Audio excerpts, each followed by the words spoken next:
आप सबका स्वागत है मेरे एनसीईआरटी मैथमेटिक्स एनालिसिस में। आज मैं आपको चैप्टर 3 का एक्सरसाइज 3.3 का सेकंड क्वेश्चन बताने जा रही हूँ, जिसमें दिया हुआ है 2x + 3y = 11 और 2x - 4y = -24। ये दोनों इक्वेशंस हैं को हल कीजिए और इससे m का वह मान ज्ञात कीजिए जिसके लिए y = mx + 3 हो। तो ये दोनों इक्वेशंस दी हुई हैं। आइए सेकंड क्वेश्चन को सॉल्व करते हैं। सेकंड क्वेश्चन की दोनों इक्वेशन लिख लेते हैं। सबसे पहले हम 2x + 3y = 11, 2x + 3y = 11, ये हमारी फर्स्ट इक्वेशन है। एंड सेकंड इक्वेशन है 2x - 4y = -24, ये हमारी सेकंड इक्वेशन है। यहाँ से हमें इसे सॉल्व करना है। आइए प्रतिस्थापन विधि से हल करते हैं। यहाँ लिखेंगे प्रतिस्थापन विधि का प्रयोग करने पर, ये एक्सरसाइज हमारी प्रतिस्थापन विधि की है ना, तो हमने प्रतिस्थापन विधि यूज़ किया। अब सबसे पहले आपको क्वेश्चन सॉल्व करने से पहले पता होना चाहिए कि प्रतिस्थापन विधि होती क्या है। आपको इसी वर्ड से समझ में आ रहा होगा कि प्रतिस्थापन यानी कि ट्रांसफ़र करना। आपको ये दो इक्वेशंस दी हुई हैं, तो हम क्या करते हैं, इस फर्स्ट इक्वेशन में से चाहे तो आप ये वाली ले लो या ये ले लो। फर्स्ट इक्वेशन ये हमारी, तो इसमें से हम क्या करेंगे कि x की वैल्यू निकाल लेते हैं, y की भी निकाल सकते हैं। तो एक की वैल्यू निकाल कर हम उससे सेकंड इक्वेशन में रख देते हैं। तो ये होती है, यहाँ से निकाल कर इसमें उठाकर रखना ही हमारा प्रतिस्थापन कहलाता है। तो होती है हमारी प्रतिस्थापन विधि। अब आइए देखते हैं, समझाते हैं आपको। तो यहाँ से हम x की वैल्यू निकाल लेते हैं सबसे पहले। तो कैसे निकलेगी, 2x = ये इधर जाएगा 11 - 3y, x = 11 - 3y / 2।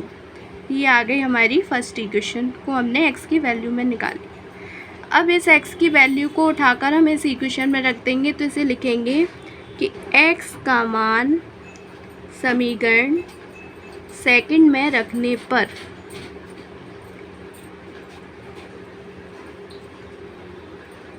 तो इस x का मान, ये जो हमने निकाला था, उसे इस इक्वेशन में रख देंगे जहाँ पर x हो, यानी कि ये। तो यहाँ लिखेंगे 2 × x की वैल्यू क्या हो गई, 11 - 3y / 2 -4y = -24। इसे सॉल्व करेंगे, 2 से 2 कैंसिल हो गया। यहाँ क्या रहा हमारा, 11 - 3y - 4y = -24। इसको हम इधर सॉल्व करेंगे, ये हो गया -3y - 4y - 7y। ये इधर ले जाएंगे -24 और -11, तो ये आ गया -7y = ये क्या हो गया, माइनस माइनस ऐड हो जाएगा, माइनस साइन लगेगा, 415213। माइनस से माइनस कैंसिल, 7 से ये 5 बार। तो y की वैल्यू क्या आ गई, 5। ये हमारी y की वैल्यू आ गई है। अब इस y की वैल्यू को हम इस इक्वेशन में रख देंगे, इसमें रख देंगे फर्स्ट इक्वेशन में। तो यहाँ लिखेंगे अब कि y का मान समीकरण फर्स्ट में रखने पर, ये तो इस y की वैल्यू 5 को हम इसमें रख देंगे। तो क्या आ गया, x = 11 - 3 × 5 / 2। 11 - 3 5 = 15 / 2। ये हो गया हमारा -4 / 2। 2 से ये 2 कैंसिल, तो x की वैल्यू क्या आ गई हमारी, -2। ये हमारी x की वैल्यू आ गई है, ये x की वैल्यू आ गई, ये y की वैल्यू आ गई। यही हमारा आंसर है। आप ऐसा ले सकते हैं इसका। अब मैं आपको थर्ड क्वेश्चन का बताऊंगी। फर्स्ट क्वेश्चन जिसमें दिया हुआ है, निम्न समस्याओं में रैखिक समीकरण युग्म बनाइए और उनके हल प्रतिस्थापन विधि द्वारा ज्ञात कीजिए। जिसमें फर्स्ट क्वेश्चन है, दो संख्याओं का अंतर 26 है। दो संख्याओं का अंतर लेट कर लिया, फर्स्ट संख्या हमारी x हो गई, दूसरी संख्या y हो गई। तो उन दोनों का अंतर क्या है, 26। और एक संख्या यानी कि x दूसरी संख्या y की 3 गुनी है, तो उन्हें ज्ञात कीजिए। यानी कि x और y की वैल्यू हमें निकालनी है। आइए थर्ड क्वेश्चन का फर्स्ट यहाँ सॉल्व करते हैं। थर्ड का फर्स्ट, माना दो संख्याएं जिसमें पहली संख्या हमने लेट कर ली x और दूसरी संख्या y। फिर प्रश्नानुसार चलते हैं, क्या कह रहा है वो क्वेश्चन में। यहाँ लिखेंगे प्रश्नानुसार, ये है हमारी दो संख्याओं का अंतर 26, यानी कि दो संख्याएं, पहली x दूसरी y, तो इन दोनों का अंतर कितना है हमारा 26। ये हमारी फर्स्ट इक्वेशन आ गई है। अंतर माइनस करते हैं ना, तो ये फर्स्ट इक्वेशन आ गई। अब सेकंड लेते हैं, और एक संख्या यानी कि x दूसरी संख्या की 3 गुनी है। इसे लिखते हैं पहले, एक संख्या बराबर दूसरी संख्या की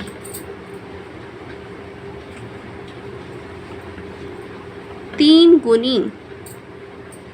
अब आप ये देख रहे हैं कि कह रहा है, जिसमें की कहता है हम उसी में ही इंटू करते हैं। तो एक संख्या हमारी x हो गई, दूसरी संख्या y। तो एक संख्या x is equal to Y into की का मतलब है जिसमें उसी में ही इंटू करते हैं जिसमें दिया होता है, यानी कि y इंटू 3। तो सेकंड इक्वेशन क्या आ गई, x is equal to 3y, या इसको इधर ले आते हैं हम, तो ये हो गई x minus 3y is equal to 0। ये हो गई हमारी सेकंड इक्वेशन। या यहाँ से हमने x की वैल्यू निकाली। प्रतिस्थापन विधि से हल करते हैं ना, तो दूसरी कोई सी भी इक्वेशन से हमें किसी की वैल्यू फाइंड कर लेते हैं। तो यहाँ से हमें x की वैल्यू फाइंड हो गई। या तो आप फर्स्ट इक्वेशन ये कह लो, या सेकंड इक्वेशन ये, या फर्स्ट ये और सेकंड ये, एक ही बात है। इसको हमने बस क्या किया, 3y को हम इधर ले गए, तो ये x minus 3y is equal to 0 हो गया। हमारी सेकंड इक्वेशन ये भी है। तो हम अब क्या करेंगे, इस x की वैल्यू को हम उठाकर इसमें रख देंगे। आइए नेक्स्ट पेज पर करते हैं इसे। यहाँ हम इस x की वैल्यू को समीकरण इसमें रख देंगे। तो यहाँ लिखेंगे x का मान समीकरण सेकंड में रखने पर, ये प्रतिस्थापन विधि से ऐसे ही तो सॉल्व करते हैं, तो वही हम कर रहे हैं।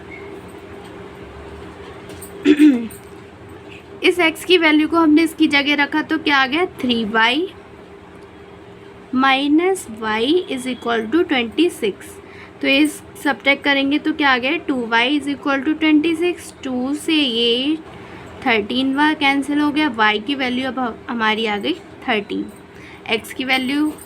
अब इस y की वैल्यू को हम समीकरण फर्स्ट में रख देंगे। तो यहाँ लिखेंगे y का मान समीकरण फर्स्ट में रखने पर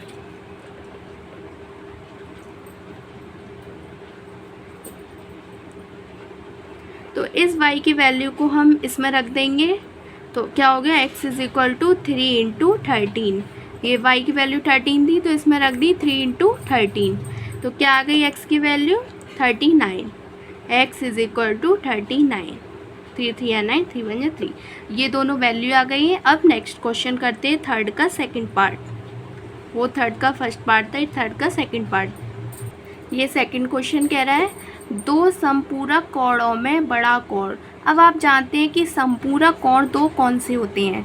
180 डिग्री का समपूरक कोण होता है, में बड़ा कोण छोटे कोण से 18 डिग्री अधिक है, तो उन्हें ज्ञात कीजिए। ये हम निकालेंगे। तो सबसे पहले हम ये देखते हैं कि इसमें कह रहा है दो समपूरक कोणों में सब बड़ा कोण छोटे कोण से 18 डिग्री अधिक है, यानी कि एक बड़ा कोण लेंगे, एक छोटा कोण लेंगे। तो लेट कर लेते हैं, माना बड़ा कोण और छोटा कोण। छोटा कोण हम x ले लेते हैं, बड़ा कोण हम y ले लेते हैं। ठीक है, बड़ा कोण हमने y ले लिया है, छोटा कोण हमने x ले लिया है। तो अब वो कह रहा है, इसमें क्वेश्चन में देखते हैं क्या कह रहा है कि दो समपूरक कोण। अब आपको पता है कि समपूरक कोण 180 डिग्री होता है, यानी कि दोनों कोणों का योग समपूरक कोण। दो कोणों का योग जो है वो 180 डिग्री होता है। यानी कि आप ये समझिए, अगर ये कह रहा है कि दो संपूरक कोणों में, यानी कि दो संपूरक कोण कब बनते हैं कि दोनों कोणों का योग इज इक्वल टू 180 डिग्री, ये होता है हमारा संपूरक कोण। ये तो अब आपकी इक्वेशन क्या बन गई, दो कोणों का योग कह रहा है तो x plus y is equal to 180 degree, ये हो गई हमारी फर्स्ट इक्वेशन।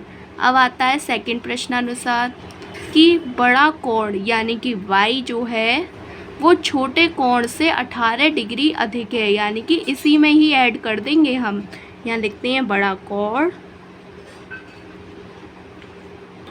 कुछ भी कर सकते हैं आप। एक और बात ध्यान दीजिए आप, ये जैसे हमने यहाँ इसे y माना है, इसे x माना है, बड़ा कोण हमने y माना है, ये छोटा कोण x। आप कहेंगे कि यहाँ हमने x क्यों नहीं माना, ये बड़ा क्यों नहीं माना, कुछ भी मान सकते हैं। तो चलो हम बड़ा कोण ये नहीं लेते हैं, x लेते हैं, और छोटा कोण y ले लेते हैं, कुछ भी ले लेते हैं। तो दोनों कोणों का योग क्या हो गया, संपूरक 1x plus y is equal to 180 degree. आपकी फर्स्ट इक्वेशन आ गई। अब सेकेंड इक्वेशन लेते हैं। सेकेंड में क्या कह रहा है, यहाँ लिखेंगे प्रश्नानुसार। अब वो कह रहा है कि बड़ा कोण जो है वो छोटे कोण से 18 डिग्री अधिक है, तो यहाँ लिखेंगे बड़ा कोण इज इक्वल टू छोटे कोण से 18 डिग्री अधिक है। यानी कि बड़ा कोण क्या माना था हमने, यहाँ पर बड़ा कोण हमारा है x, तो इसकी जगह नीचे लिखेंगे x इज इक्वल टू छोटा कोण क्या माना है हमने y, तो यहाँ y लिखते हैं, से जिसमें होता है हम उसी में ही ऐड कर देते हैं। अधिक का मतलब है प्लस करना, तो y प्लस 18 ये हो गई। अब इसको हम इधर ले आते हैं, तो ये क्या हो गया, x minus Y is equal to 18। ये हमारी सेकंड इक्वेशन आ गई है। फर्स्ट इक्वेशन हमारी ये थी, सेकंड इक्वेशन हमारी ये आ गई है। अब हमारे पास टोटल 2 इक्वेशन हो गई हैं जिससे हमें सॉल्व करना है। तो इसमें हम प्रतिस्थापन विधि का प्रयोग करने पर लिखेंगे। प्रतिस्थापन विधि, ये आपकी एक्सरसाइज पूरी प्रतिस्थापन विधि अप्लाई करने के लिए कह रही है। तो प्रतिस्थापन विधि का प्रयोग करने पर अब हम क्या करते हैं, दोनों इक्वेशन में से किसी भी इक्वेशन से एक वैल्यू निकाल लेते हैं। या तो आप यहाँ से ले लिए, यहाँ से ये लेते हैं, इस वाली इक्वेशन से हम ले लेते हैं। ये छोटा है ना 18, ये बड़ा है, ये बड़ा हो जाएगा थोड़ा सा, यहाँ से आसानी रहेगी। तो इजीली जो हम लेंगे वो ये वाली ले लेते हैं। तो यहाँ से हम क्या करेंगे, किसी की भी वैल्यू निकाल लो, चाहे y की निकाल सकते हैं या x की। हमने x की निकाल ली, x इज इक्वल टू, इसको इधर ले गए 18 प्लस वाई, ये हो गई हमारी फर्स्ट इक्वेशन। अब क्या करेंगे, इस वैल्यू को उठाकर हम इस इक्वेशन में रख देते हैं। तो हम क्या लिखेंगे, x का मान समीकरण सेकंड में रखने पर या फर्स्ट में रखने पर, किसी में भी रख दो। ये हमारी सेकंड थी ना, ये यही तो सेकंड थी, तो सॉरी हमें फर्स्ट लिखा जाएगा। यहाँ हम लिखेंगे समीकरण फर्स्ट में रखने पर। तो अब इस x की वैल्यू को यहाँ पर हम इसकी जगह रखेंगे। ये आप देख रहे हैं इक्वेशन फर्स्ट, यहाँ x की वैल्यू रखी जाएगी वाली। तो क्या लिखेंगे, 18 plus y is equal to 180 degree, ये है हमारा। ठीक है, ये देखिए आप, ये चल रहा है, तो ये क्या हो गया, ऐड हो जाएगा। तो यहाँ क्या हो गया, 18 plus 2y is equal to 180 degree. तो अब 2y को इधर ले गए, ये 18 को, तो क्या हो गया 180 डिग्री माइनस 18, सब टैक किया, क्या हो गया 10 में से 8 किया 2, 7 में से बन गया 6, 1 2 से कैंसिल हो गया, 2 8 जा 16, 2 1 जा 2। तो y की वैल्यू आपकी 81 डिग्री आ गया। ठीक है, y की वैल्यू को अब हम इस इक्वेशन में रख देंगे। तो यहाँ लिखेंगे y का मान समीकरण कौन सी थी, ये वाली थी ना, सेकंड में रखने पर, समीकरण सेकंड में रखने पर यहाँ रखेंगे अब हम इस वैल्यू को। तो यहाँ क्या आ गया, x is equal to 18 plus 81, तो 18 प्लस 81, 8 और 1 9, 8 और 1 9, ये आ गया। x की वैल्यू क्या आ गई, 99 डिग्री, ये आ गया है आपका आंसर। x और y दोनों वैल्यू आ गई है। अब हमने x और y क्या माना था, ये लिखेंगे बड़ा कोण हमारा क्या था, बड़ा कोण हमने यहाँ पे क्या माना है बच्चों, बड़ा कोण हमारा है x, ये माना था ना ऊपर, और छोटा कोण y। तो बड़ा कोण x और छोटा कोण y। तो x की वैल्यू 99 डिग्री आ गई और y की वैल्यू हमारी 81 डिग्री आ गई। ये दोनों कोण निकल कर आ गए। आई होप आप सही कोई वीडियो समझ में आई होगी। अगर मेरी वीडियो नहीं समझ में आई है तो मेरी वीडियो पे कमेंट में आप बता सकते हैं, मैं आपकी हर प्रॉब्लम को सॉल्व करूँगी एंड अच्छे से आपको क्लियर समझाऊँगी। एंड मेरी वीडियो अच्छी लगे तो मेरी वीडियो को लाइक करें, मेरे चैनल को सब्सक्राइब करें। Thank you so much. Next video पर मिलते हैं, बाय।